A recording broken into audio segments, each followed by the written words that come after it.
Tony Bennett, with humility, decides it's finally time. Chris Graham here, Augusta Free Press. The big news in UVA athletics, obviously this week, not if not this year, if not already the decade. We're only halfway through.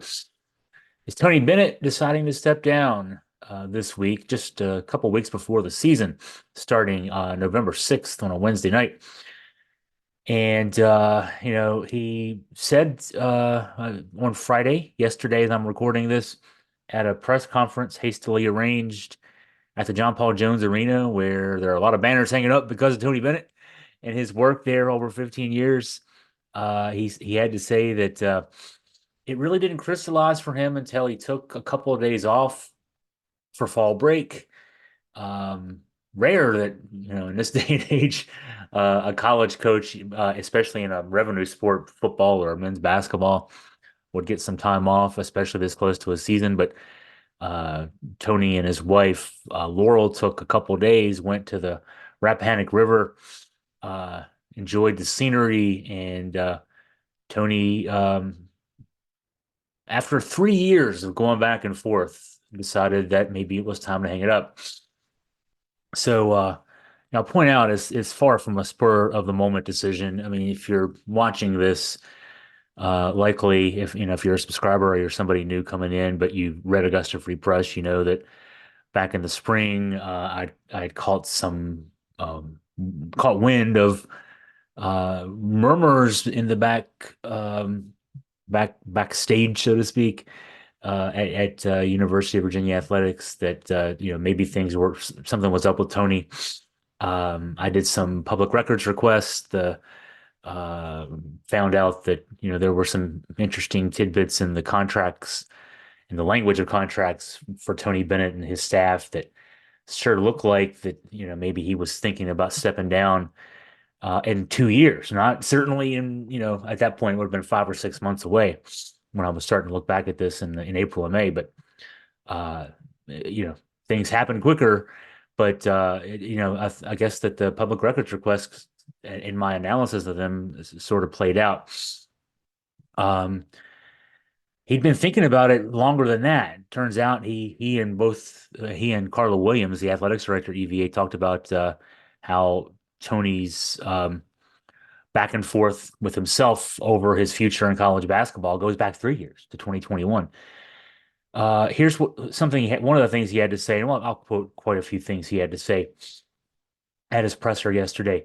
The thing that has choked me up the most and the hardest thing to say is when I looked at myself and I realized I'm no longer the best coach to lead this program in this current environment. And if you're going to do it, you've got to be all in. You've got to have everything. If you do it half-hearted, it's not fair to the university and those young men. He pointed to his team, his players, and actually his coaching staff. Quite a few young men there too. They were at the presser yesterday. And looking at that, it's what made me step down. He was very emotional. Broke up several times as he was talking. I mean, it was an interesting collection of people there at this press conference. Again, it was hastily arranged.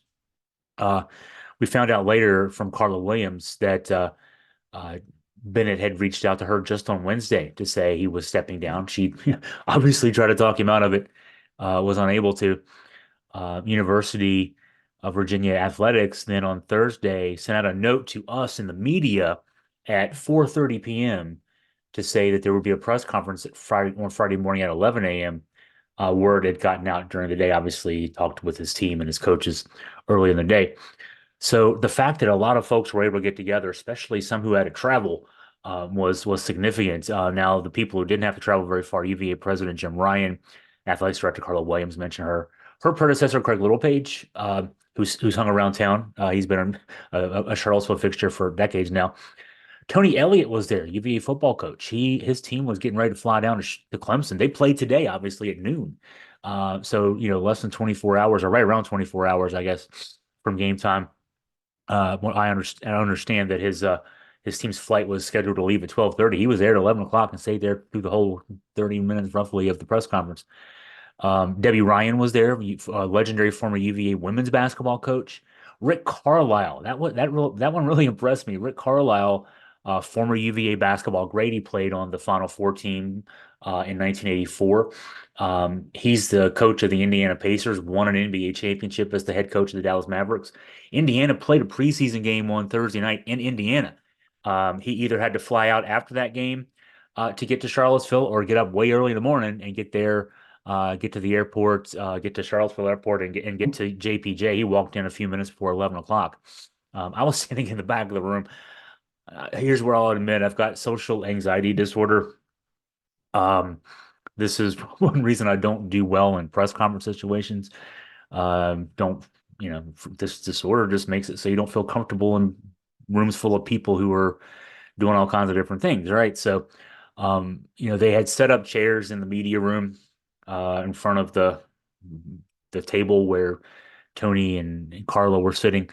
TV cameras behind you. I decided, you know what, I'm not going to sit there. I don't feel comfortable there. So I just kind of stood off to the side. And then, as it turns out, that's where a number of these dignitaries decided to stand too. And I was shoulder to shoulder with Ron Sanchez, as it turns out too. Kind of one of those happenstance kind of things. When Rick Carlisle walked in the room, my first instinct, in my head, I didn't say a word to anybody as this was going on. It was a very somber situation. It's a retirement ceremony. And it kind of felt like a funeral. Nobody was really talking out loud. It was very hush hush murmurs and that kind of thing. So Rick Carlisle walks in the room, and I'm thinking that's Rick Carlisle, and just kind of looking. That can't be Rick Carlisle. There's no way that's Rick Carlisle. What's Rick Carlisle doing here? What a tribute for him to prioritize getting there. Given that he's got a job right now with the NBA season on,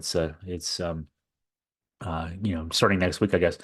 Lars Tiffany, I mean, among Amakwa Agugwa Hamilton, the Coach Mox, the women's coach, but Lars Tiffany was there, the UVA national championship winning lacrosse coach, and he stood back in that area where I was, and I can tell you because I was standing there that when Tony finally walked in the room, right, like a minute or two after 11 o'clock, um, Tony walked by, and then Lars Tiffany looked at somebody. I don't know who he was talking with, but Lars looked at someone standing beside him and said, "Should we clap? I think we should clap." And he started clapping, and that's when the room started clapping. Like that kind of broke a little bit of the ice because again, everybody was on pins and needles. We knew what was happening. You just didn't want to see it happen. It's almost like I saw a comment on social media to the effect that maybe Tony will just show up to work on Monday and Paula George Costanza show up to work on Monday and act like nothing happened. And so maybe there was thought, hey, Tony could reconsider, and he's not going to do this. But um, yeah, it was a surreal kind of thing to be a part of. Tony Bennett, having the success he's had in a program that for us and in UVA sports fans, UVA alums, um, for me, I'm one of both. I've been a UVA sports fan since I was in elementary school, so that's going back 45 years or so. Basketball is the sport. Men's basketball is the sport that has our attention. Football season, is what it is. Baseball season, I love following the baseball team. Have season tickets to baseball. I'm a journalist, but I still sit in the stands with my wife and have popcorn and a beer. I fly out to the College World Series when they go, and I cover the World Series. Now, the last 2 years, I'm 0-4. They might not let me back. But basketball is what motivates us since the Ralph Sampson, Terry Holland era. Um, and Tony Bennett is the guy who finally led us to the national championship. And I was fortunate to be there as well in the Final Four. I was sitting second row from the court when the streamers started falling. I was sitting in a section with other UVA media there, the blogger section. Those of us who I think all of us were alums that I was sitting with, four or five of us, the tears going down our face. I mean, that's what that does. Sports can do that to you, right? And Tony Tony made that possible. And I say all that to say the idea that this guy doesn't think he is the one best equipped to lead the program going forward is several things. It's a manifestation of his humility. He talked a lot. He can still talk. He's not dead. He's just not the coach anymore. His famous five pillars. Humility is the first one. Um, so that's one of the things that this day is about. It's about his humility. He could easily stay on and figure his way through this difficult era, the transfer portal being the most difficult part of the transition. He could figure his way out through it. He's a smart guy. but he decided that he didn't think he was best equipped to do that. That takes a humble person to do that. Two, it's a sad day for the University of Virginia family that we had this purest of guys that won all these ACC championships, one national championship, couple ACC tournaments, sending guys overlooked by everybody to the NBA, helping a lot of young men along the path to, success outside of basketball after they graduated. And he's gone. That's a sad day. And the reason why he's gone is itself an indictment of college athletics. I'll just say it. And more to the point, the inability of those in charge to figure out how to balance the pursuit of money in the best interest of people involved. And I'm going to talk a lot more about that, down the line, write columns and just do some separate podcasts. But the quick thought there is, this isn't just about money. It's not just about the transfer portal. It's about the lack of a structure. Um, for the Pat Forties of the world, I wrote a column about Pat Forty's ignorant column that he wrote for SI.com, which is very close to going out of business, has been for a little while. His whole thing was, well, college coaches like Tony Bennett crave control. Anybody craves control there, Pat. Your editors, if they're still actually people and not AI, crave control. They want to make sure you're actually writing your columns when you are supposed to. Anybody who's watching this, if you're the boss, you want control of your employees. If you're an employee, your boss wants to know what you're doing. As far as sports goes, when you look at the professional sports leagues, which college sports is becoming professional, especially football and men's basketball, the NBA, MLB, NFL, NHL, the soccer leagues, all have things like contracts that guys and gals sign. And if you sign a 2-year deal, you can't just up and leave in the middle of year one and say, I'm going to go play somewhere else. It's simple things like that, and that would actually benefit the student athletes. I'm all for anybody who reads my columns knows that, I'm not. I think college coaches are overpaid relative to how much revenue that their programs generate. Tony Bennett was making over $4 million a year. UVA basketball last year generated around $19 million. No CEO in any business that generates $19 million, no CEO of a company is going to make $4 million of that $19 million. We're dramatically overpaying these people to run these programs. But to me, it would also benefit the student athletes if, for time immemorial, since scholarships have been given out to student athletes. People assume you get a scholarship, people on the outside, you get a scholarship, that's a 4-year scholarship. No, it's a 1-year renewable.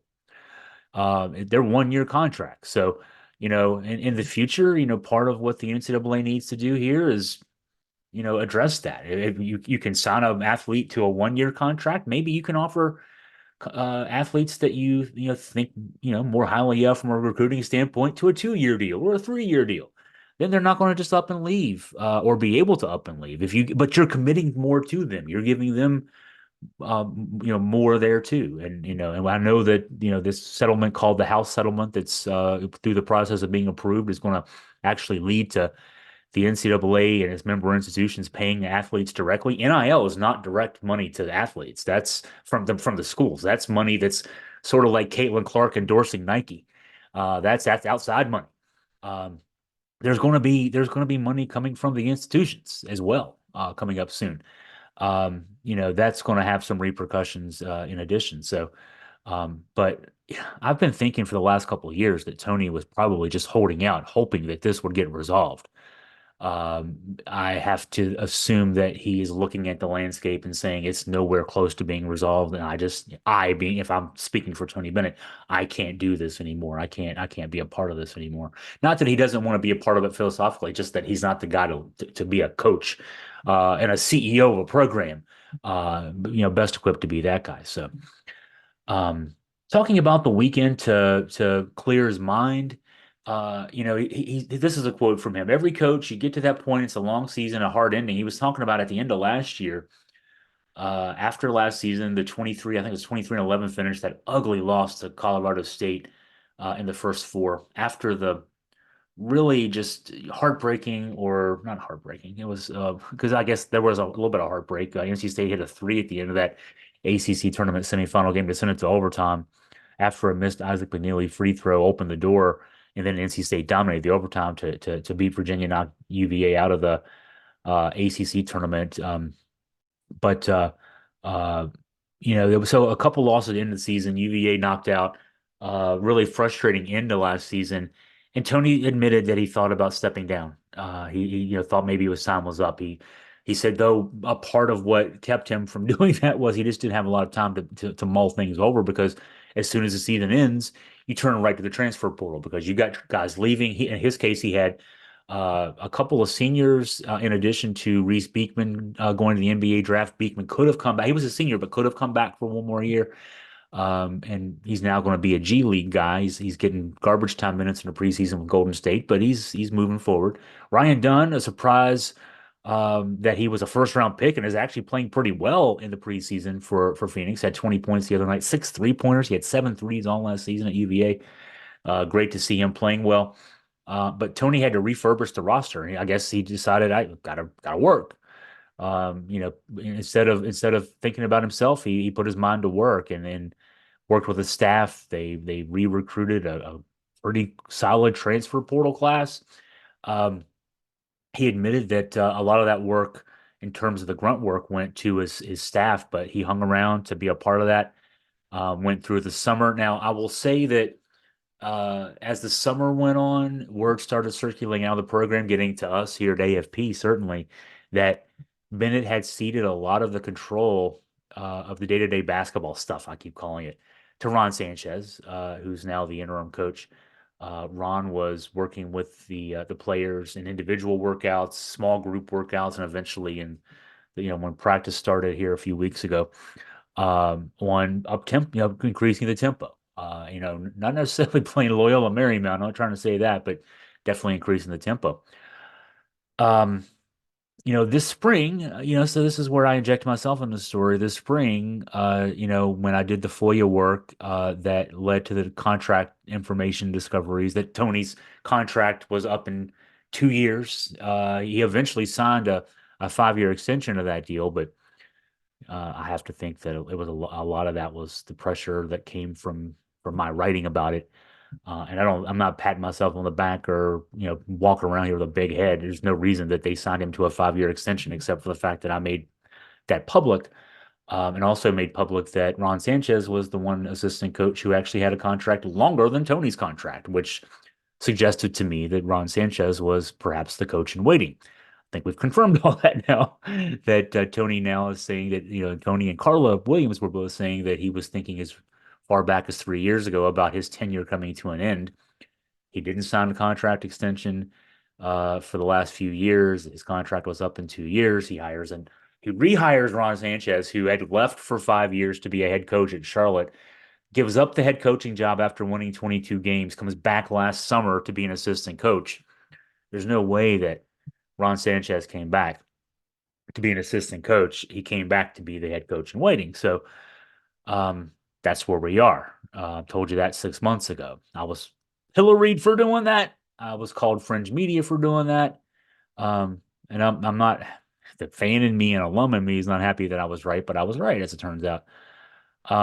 And let's take the good out of what we learned this summer. Again, that Sanchez was given a lot of the reins for the day-to-day basketball stuff. So that should ease the transition, as there's, just a couple of weeks now, 2.5 weeks until the season starts, for Sanchez to now move up that chair. It's one thing to have to be the top assistant coach and be given a lot of control over practice situations and drills and things like that. But now, with Tony still there behind you, but now Tony's not there. Now Sanchez is the guy. So we'll see. That's a transition for him. It's a transition for the players to get used to. He's the guy to turn to, but it's going to be a transition for Sanchez too. He doesn't have Tony Bennett to lean on. Sanchez is moving from the role of being Don Zimmer to Joe Torre. The Don Zimmer being a guy who was a head coach, head manager in baseball, and then was the sounding board for Joe Torre on all those great Yankees teams back in the '90s, early 2000s. He's Zimmer now being Torre, and he doesn't have another Torre. I mean, he's got Jason Williford certainly, but that their interactions now are going to be different. Those two guys were fellow assistants together for a long time. Sanchez gone for those 5 years at Charlotte back last year. They have been cohorts for a number of years together, and now all of a sudden, one of the two guys is a boss. It's going to be different. So, a lot of transition there. Um, Bennett said, kind of getting back to his story, he said as the summer wore on, he was encouraged. He was excited for this way forward. And even last week at the ACC basketball tip-off, he sounded excited. He talked about, increasing the tempo. He did lament the state of the business side of college basketball. But he's still, left there. It sounded like, hey, this guy's, certainly nobody. He didn't leave. Watching him do his interviews at the ACC tip-off, thinking, oh yeah, this guy's quitting in a week. Um, but after that, that's when he took the trip to the Rappahannock. That's out there on the eastern side of Virginia. I don't want to call it the Eastern Shore because Maryland has an Eastern Shore, but out there in the water part of Virginia, beautiful, quiet place out there. The tide's in. I know some folks who stayed there. Got some emails from folks who stayed there and talk about just how beautiful it is, and how quiet it is. And for a guy who's constantly on the go, quiet's probably important. He said he got back from there, got to Charlottesville, and he was able to sit on this decision that sounds like he made over the weekend, all the way until Wednesday. But that's when he talked to Carla Williams, and she said that I think I mentioned this earlier. She said she did her best. She tried to talk him out of it, but it also sounded like from talking with Carla for a few minutes after the press conference, it sounded like she's been talking him out of it for 3 years. She didn't say that directly, but it felt like that's what she was saying, because she, the way the press conference with Tony was up in front of the cameras, and you're at a table. The talk with Carlo was, after that event was over, after the cameras had been turned off, and you're kind of just chatting with her off to the side. And the way that kind of works is, I was there with her from the start of it, but some other reporters were kind of coming in and out, so she had to answer the same question, that main question, 3 or 4 times when I was there with her, and hearing it, and then hearing the additions each time as she went through it to the next guy who asked the same question. It was just like, yeah, it kind of feels like that this has been maybe a job number one for her. I mean, she had to replace a football coach that she ran off, but also, just as important, she's been trying to keep her very successful men's basketball coach from deciding to step down, and it's not easy in that respect. Um, so, I wanted to give some context here. I mean, Tony's 55. Roy Williams retired at 71. He looked like he was 90. And no offense to Roy, but man, the job ages you. Tony even joked that, he took the job 15 years ago. He was 39, so, a little bit more than 15 years ago. He looked boyish then. He joked at the presser on Friday to his wife, you look like this, you look the same that you did 15 years ago. I look like I've aged 30 years. It's kind of like you see out of presidents. Barack Obama, I think, was 46 when he got the presidency, and he left looking like he was about 70. George Bush was a young 50 or 51 and looks really old now. I mean, when you have a pressure job, it does age you accelerated. So Roy was in that situation. Mike Krzyzewski was 75 when he retired. Jim Boeheim made it all the way to 78. Now, Tony Bennett made it clear he was not a basketball lifer. We've been hearing for years behind the scenes, and I've reported on it, let it out here and there in writing and on podcast. He'd made it clear for several years he's not a lifer. He was not going to be there until his mid 60s, his early 70s, anything like that. He had a idea of his longevity, his shelf life. Give him 5 more years, give him 10 more years, though, and there are going to be a couple more banners at least hung up there. I'm not, wouldn't you can't guarantee a national title banner, but UVA's got the resources from NIL standpoint. It's got the resources from fan base. The business side of basketball is pretty solid. That UVA can compete with anybody in the country. We'll be able to going forward. With Ron Sanchez, whoever ends up being the full-time head coach going forward. With Tony Bennett in place, there were going to be more banners hanging. One of the reporters asked him during the press conference, if he was at peace with his decision to step down at this time. He said, "I am at peace. When you know in your heart it's time," is what he said. Will I miss the game? Do I love the game? Absolutely. But I don't think I'm equipped in this new way to coach, and it's a disservice if you keep doing that. That's tough. That's tough. He's going to be in the Hall of Fame. He's going to be in the college basketball Hall of Fame, and he doesn't think he can do the job in this system. Now, part of the difficulty is not just the dealing with the Wild West in terms of roster construction. Again, it's we're probably a couple years away, hopefully 1 or 2 or 3 years away, not 5 years away from there being more stability in terms of, right, schools can sign players for more than 1 year. And that would provide some stability. You could give 2 year contracts that would give you some stability, that kind of thing. Um, but even that wouldn't necessarily jibe with Tony Bennett's approach. His approach, which he inherited from his father, the pack line defense, the mover blocker, continuity flow offense, they take time to develop. I mean, guys have to give up of themselves to be a part of it. It produces. Virginia's got the sixth most players in the NBA, the current NBA rosters. Um, but it's not something that you just simply. It's not AAU ball. It's not something you roll the ball out there and let them play. You're not playing one-on-one defense with no help. You're not playing one-on-one offense or just a high pick and roll offense. You have to do a lot of stuff, a lot of sacrifice, a lot of learning, especially on the defensive side. And to be a good Tony Bennett player, you got to know your strengths and your weaknesses. And again, be willing to be humble, like the coach. I look at that and say Tony Bennett, just like he asked his players for 15 years at UVA, the 3 years he was a head coach at Washington State, he's playing within his abilities. He's not trying to do more than he can do. He came up as a coach who inherited a system from his father, Dick Bennett, who took that system from being a D3 coach. I mean, the lowest level of, well, NAIA would be the lowest level of the game, but D3 is right there with it. He was very successful at D3, made his way up to D1. He won at Wisconsin. He won at Washington State, with a system that he developed that takes advantage of. You don't need to have five-star players. You don't need to have the next NBA guy to be successful in the Dick Bennett, Tony Bennett system. But it takes 4 years. You have to have guys together for a while. I mean, you think about Tony's UVA teams that were the best. The 2013, 2014 team. You had Joe Harris as a senior. You had Malcolm Brogdon and Anthony Gill as redshirt sophomores who played together for a time. The 2018, 2019 team, Kyle Guy, Ty Jerome, DeAndre Hunter were all third-year players. Hunter was a redshirt sophomore, but he'd played in the system for 3 years. Jay Huff was a third-year player. Mamadi Diakite was a fourth-year player. His veteran teams were really good. But in this era of not even knowing if a guy's back next year, it's hard to play the style of ball that Tony plays.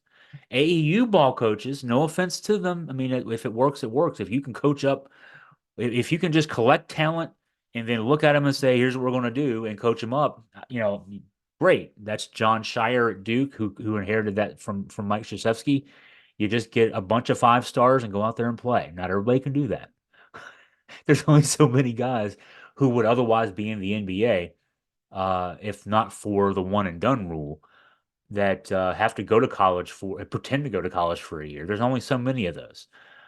Steve Forbes at Wake Forest has been attempting for 5 years. He doesn't get the one and dones, obviously, but he gets really good players at Wake Forest from other places, uh, from the transfer portal, and I mean, he's gotten some really, really talented players and puts them together. And you look out there physically, and these guys are great.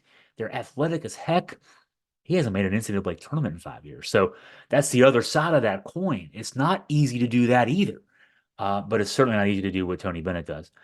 Um, and so, in a way, the game has passed Tony Bennett by, and he's admitting that. So I've been hinting to that, and when I would say it or write it, I'd get angry emails, but I wasn't insulting, I wasn't denigrating. It was just a recognition of reality. Um, just like there were great writers and editors from 40 years ago who would not do the job I'm doing now as well as I'm doing it. I'm not a better writer than any of those people or a better communicator than any of those people, but I'm better at this stuff than they could possibly be because it's just not what they knew. Well, Tony Bennett kind of in the same way. And so, that's the story as far as Tony Bennett goes. It's tough. Now Ron Sanchez will be the guy. Sanchez is a guy that um, he's been with Tony and with the Bennetts with Dick Bennett for a long time. So Dick Bennett stepped down early in the 2000 season, actually a few games into that season, and handed over the reins to his at that time top assistant Brad Soderberg, who's been on the staff with Tony Bennett at UVA for a long time. Um, and then Dick, he was burnt out, 57 years old, felt burnout, decided it was lured out of retirement in 2003 at Washington State. Hired Tony as an assistant there. Tony found a guy named Ron Sanchez who'd been an assistant in a couple of mid-major D1 programs. The Bennett's brought Sanchez on as director of basketball operations at first. Eventually became an assistant coach on the staff. And then when Dick Bennett stepped down after I think it was the 2005-2006 season, he was a coach for 3 years, and then Tony was coach for 3 years at Washington State. Tony made Ron his full-time top assistant at Washington State. Tony was a national coach of the year there in his second season, and then was offered the job at Indiana. Um, Famously turned that down to the chagrin, especially now, of but it was the chagrin even then of Indiana fans. But then a year later, Virginia was trying to lure him, and after the failure of the Dave Leto era, and Sanchez was the guy that flew out to the East Coast with Tony to look at UVA, and they looked around, they saw the wonder that was JPJ. They looked at the situation with UVA and how much money UVA has, and they decided together we can do something here, and eventually took the job, came here, have won. And I mentioned that Sanchez left in 2018 to be the coach at Charlotte. Kind of makes me think that he left, whether it was a plan, I don't want to say that it was a plan with him and Tony. Hey, go there and coach for a few years and come back here, and then I'll make you the coach. It was probably more along the lines of, if you want to be a head coach, Ron, you need to be a head coach. You need to go somewhere and be a head coach. You can't be an assistant forever and then all of a sudden be the head coach at a place like Virginia. That's just not going to work. And so Ron went to Charlotte for 4 years. It was a program that had three winning seasons in the previous 10. He got them back over 500 in year two. By his year five, he won 22 games, and then he came back to UVA. Now, I do think at that time, I think based on everything that I've learned in the public record searches from a few months ago, that he came back with, whether it was a tacit promise or some concept of a plan, that he would be the first in line to be the guy who would replace Tony whenever that would be. I don't think Tony even thought, and certainly Sanchez didn't think. I can't imagine that in the summer of 2023 that it would be a year and a couple months later. But here it is in that situation. So Sanchez is a guy that he's cut his teeth and has become long of tooth in the Dick Bennett, Tony Bennett system. 20 plus years in the Dick Bennett system, but he did get to spread his wings a bit. And I looked at the numbers that his Charlotte teams put up. Now, his last team, his successful team, the one that won 22 games, that team averaged 60.4 possessions a game and was actually ranked one spot ahead of Tony Bennett's UVA team that year in adjusted tempo. Tony Bennett's UVA team's always, either last or next to last or something of that nature in tempo in the country. Out of 360 plus teams, Tony's always ranked 360 something in that ranking. But the year before, Sanchez had a winning record with a team that averaged 65.5 possessions per game. The year before that, I think his team was like 64.5 or 64.6. So, it doesn't sound like much, 4 or 5 more possessions per game, but Duke last year averaged 66 possessions per game. So think about the pace that Duke plays at versus the pace that Virginia plays at. And, that 5 or 6 possessions per game. It's 5 or 6 transition possessions per game. And Sanchez has experience having done that on his own.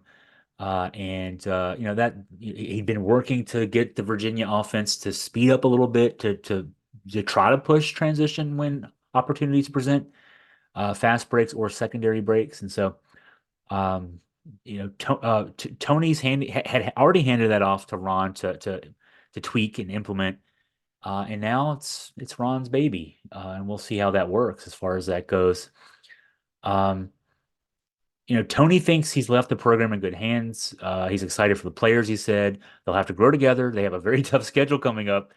That's because Tony, I like to say this about Tony Bennett. You can tell what he thinks about his team based on what his schedule is from year to year. He scheduled this season to be tough, and I think that says he thinks this is going to be a pretty good team. And earlier this week, before Tony stepped down, the ACC media voted Virginia fifth, picked Virginia fifth in the preseason out of 18 teams now. Fifth back in the old days out of eight, you'd be second division. Fifth out of 18, you're like a top 20 team in the country as far as that goes. Now, they didn't make the AP top 25, whatever that matters. I think that fifth in the ACC, I think that what we're seeing out of this team translates to 23 to 25 wins. Now, it's important to note that Sanchez is the interim coach. Also important to note that as we were talking with Carla Williams after the presser yesterday, the little gaggle we had with her off to the side, she emphasized that there will be a national search conducted. She did not give time frame on that because it was Friday after learning on Wednesday that her her meal ticket guy was stepping down. So I can forgive her for that, but I will say out loud that the fact that there's not a head coach under contract as a head coach at UVA makes it a little different. You're not going to go out, and you can't contractually go out and conduct it. You can't start vetting, gauging interest, formally gauging interest with other possible interest, possibly interested coaches. You can't hire a firm to vet them. You can't talk with their agents while you have a existing head coach under contract on staff. I would have to presume that if an existing head coach was in the last year of a contract and indicated they're not going to sign another contract, there may be a loophole there. But Ron Sanchez is under contract to the University of Virginia as an associate head coach. So Virginia can certainly start that process whenever they want to. They can hire a search firm if that's the route. A lot of schools go that route, hiring a search firm to handle the grunt work, handle the work of uh, contacting agents. You're not contacting the coach directly. You're contacting the coach's agent. Hey, would this guy perhaps be interested in the job? Getting a pool of applicants, so to speak, they're not applying because you're asking, but you get a pool of those candidates, I guess would be the better word to put. Then you start vetting them. Perhaps, they're under contract too, so they're not going to be able to necessarily, obviously, I would assume, there's, I can't imagine there be anybody out there that is not under contract right now that you'd be contacting, but okay, so I threw that out there. But you can start doing your internal study so that when the season ends in March, you could then start formally reaching out because if the season doesn't go well, and it's certainly a possibility, uh, you may be going in that direction. So, and if you're going in that direction, you want to have the first whack at it. You don't want to be, getting the third or fourth choice. You want your first choice. UVA's got more money than God. They can figure out how to do this. They're gonna, if something happens and this season doesn't work out for Ron Sanchez, then they want to get the guy they want. Um, I'm rooting for Sanchez to do well. I think this team can win 23 to 25 games. If they win 23 to 25 games, he's the coach. You keep your staff together, you keep the players together. So, um, but man, it is October 19th. Word slipped out today that Virginia got pantsed in a secret scrimmage. by VCU. Whatever value there is there. Last 2 years, UVA had beaten UConn in secret scrimmages, and we saw how that worked out. UConn's the back-to-back defending national champion. UVA hasn't won an NCAA tournament game since 2019. So take that for what you will. But this it's there's a lot going on. There's a lot going on, and I haven't even talked about football today for a good reason. Okay, so that's a long-winded me talking to myself to a camera. If you have any questions, if you have any comments, if you have any observations, if you have any news tips, hey, you might have heard something I didn't hear. That's how I get to know stuff is because people tell me stuff. I would love it if you would feel free to email me at chris@augustafreepress.com.